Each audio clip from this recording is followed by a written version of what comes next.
At Mariano Rajoy has given the Catalan government days to drop an independence bid. The move will likely deepen the confrontation between Madrid and the northeastern region, but also signals a way out of Spain's biggest political crisis since a failed military coup in 1981. Dr. Nathan Jones, a Spanish politics expert at Nottingham Trent University, told Express.co.uk the announcement by Catalan President Carles Puigdemont to respect the independence vote, but to suspend the actual declaration to allow time for dialogue with Madrid, has given Spain pause for breath. The Catalan president is, however, under pressure to declare independence as soon as possible from some members of the governing coalition in the Catalan regional parliament, as well as many pro-independence voters. Rajoy is continuing his approach of refusing to negotiate over the issue of independence because he has the support of other European governments and the EU. In addition, practical difficulties surrounding the establishment of an independent Catalan state make it easier for the Spanish Prime Minister to continue to put the ball back in Puigdemont's court, potentially weakening his position and thus triggering early regional elections in the event of the pro-independence governing coalition breaking up as a result. This strategy is a gamble though, as Rajoy's uncompromising stance may galvanize more voters into supporting independence. Either way, the impasse between Madrid and Barcelona is set to continue for the time being. Mr. Rajoy would probably call a snap regional election after activating Article 155 of the Constitution that would allow him to sack the Catalan regional government.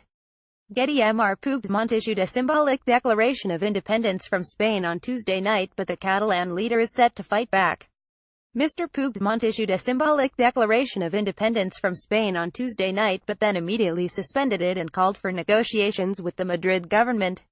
Mr. Rajoy made a televised address to the nation yesterday after a cabinet meeting was called to consider the government's response.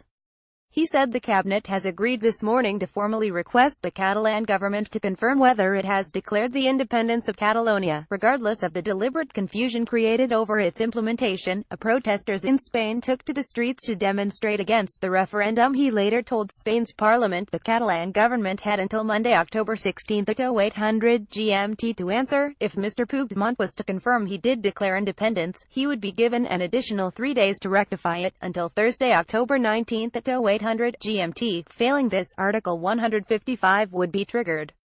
It is not yet clear if the Catalan government will answer the requirement, but it now faces a conundrum, analysts say.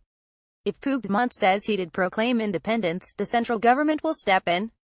If he says he did not declare it, then far-left party CUP would probably withdraw its support for his minority government. Antonio Barroso, deputy director of the London-based research firm Teneo Intelligence, told CNBC Puigdemont's first reaction has been to insist on establishing a bilateral dialogue with Spain with no prior conditions. Backpedaling on independence would only lead to an even bigger disappointment within the secessionist camp.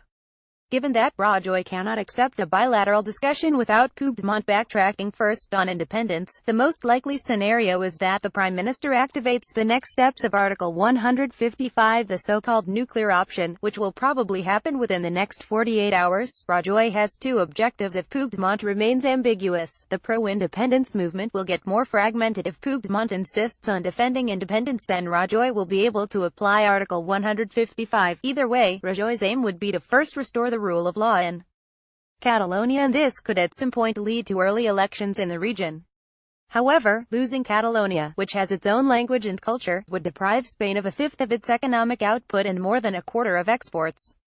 Invoking Article 155 to ease Spain's worst political crisis in 4 decades would make prospects of a negotiated solution even more remote. A spokesman for the Catalan government in Barcelona said on Wednesday that if Madrid went down this road, it would press ahead with steps towards statehood. Catalan government spokesman Jordi Torrell told Catalonia Radio, "We have given up absolutely nothing. We have taken a time out, which doesn't mean a step backwards, or a renunciation or anything like that.